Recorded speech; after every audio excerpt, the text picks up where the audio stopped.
민주당의 공천 파동이 수습은커녕 악화일로입니다. 공천에서 배제된 현역 의원들이 하나둘 나오면서 이 탈당 선언, 단식 농성까지 이어지고 있는데 이 대표는 개의치 않겠다는 의지 강해 보입니다. 민주당의 공천 상황이 어떻게 되는지 정치부 이태희 기자에게 물어보겠습니다. 자, 이 기자 앞서 봤지만 오늘 탈당 선언했던 이수진 의원, 이재명 대표를 향해서 아주 공세가 상당히 강했습니다. 그런데 알다시피 이수진 의원은 이재명 대표로 만들었고 또 친명계다 이런 평가가 있었던 의원이잖아요. 그렇습니다. 원래 이수진 의원은 이 김용민, 최강욱 의원들, 강성 의원들의 모임이죠. 철험회 소속이었습니다.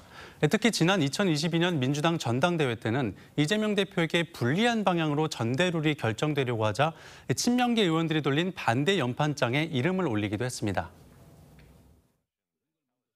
위기 때마다 이재명 대표를 앞장서서 지지하고 도왔고 오늘의 당대표를 만드는데 그 누구보다 열심이었습니다.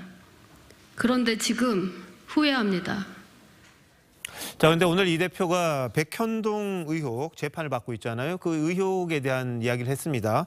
왜 자신이 후회하는지 머지않아 드러날 거다 이런 이야기를 했는데 이거 무슨 뜻입니까?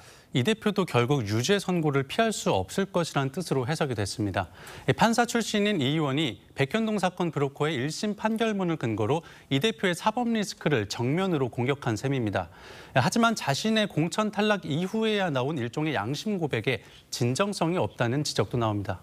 자, 이번에 노웅래 의원 이야기 한번 해보죠. 당대표실에서 단식 농성에 들어갔는데 이건 어떻게 봐야 합니까? 이 노 의원 역시 이 대표의 아픈 부분을 건드렸습니다.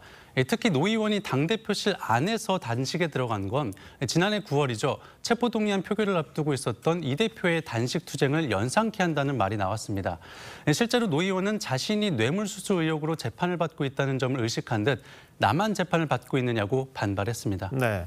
자, 근데 사실 공천을 하다 보면 현역 의원들이 컷오프 되는 거 뭐 당연한 일이고 다반사고요.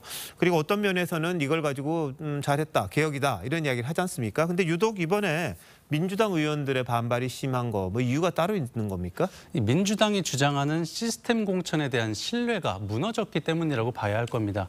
특히 저희가 보도해드린 대로 이 하위 20% 평가를 받은 의원들 대다수가 비명계인데다가 정체불명의 여론조사까지 논란이 되면서 공관위를 믿을 수 없다는 불신이 생긴 겁니다.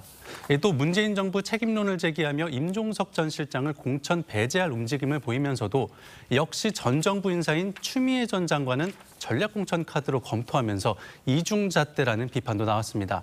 이런 상황에서 친명계 인사들이 대거 공천을 받을 움직임을 보이자 비명계에선 이 대표가 이번 총선 승리보다 사법 리스크 방탄을 위한 친정체제 구축에 더 몰두하고 있다는 의심까지 나오고 있습니다. 오늘 이의 신청했던 거 다 기각이 됐어요. 그럼 앞으로 공천에 불만을 가진 민주당 의원들의 탈당 더 이어질 걸로 예상합니까? 아마 상당수 의원들이 탈당을 고민을 하고 있을 겁니다. 다만 하위 20%에 포함이 됐지만 페널티를 안고라도 경선에 참여하려는 의원들도 적지 않습니다. 일단 당내 경선에 참여한 후보자는 무소속이나 다른 정당 후보로 같은 선거구에는 출마할 수 없기 때문에 이들이 탈당하기는 쉽지 않아 보이고요. 다만 오늘 컷오프된 이수진 의원처럼 공천에서 원천 배제된 의원들의 경우엔 탈당을 선택할 가능성도 배제할 수 없습니다. 앞서 탈당을 선언한 김영조 의원에겐 이낙연 대표 측 새로운 미래뿐 아니라 국민의힘에서도 영입 러브콜을 보내고 있는 것으로 알려졌습니다. 네, 이 기자 잘 들었습니다.